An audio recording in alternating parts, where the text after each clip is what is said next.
আরে আরো একটি নিষ্পাপ মেয়ের জীবন চলে গেল। যাই জিনিসটা ভিডিও করি।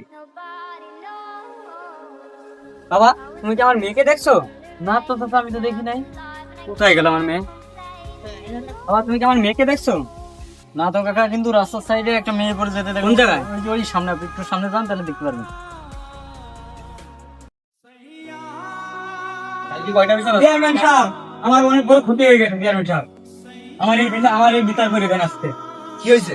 আমার মেয়ের কারণে রাস্তার পাশে দর্শন করে ফালা খেয়ে দিতে, যে মাইরা ফেলাইছে। কি আমার এলাকায় ধর্ষণ? কার এত বড় সাহস?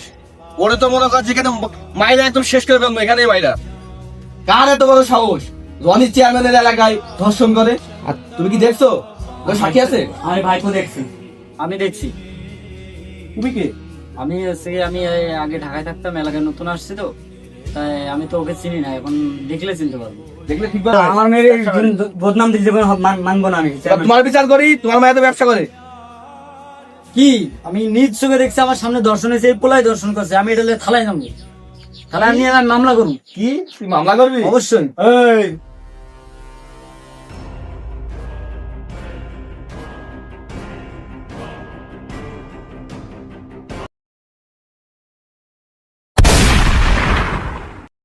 আমার এলাকায় আমার ছেলের বিচার, না আছে সাক্ষী, না আছে বিচার। ঠিক এভাবেই শত শত মায়ের বুক খালি হয়ে যায় এবং আমাদের মা বোন ধর্ষিত হয় ক্ষমতা এবং টাকার জন্য। এরকম ধর্ষিত হতেই থাকে, তার কোনো বিচার হয় না।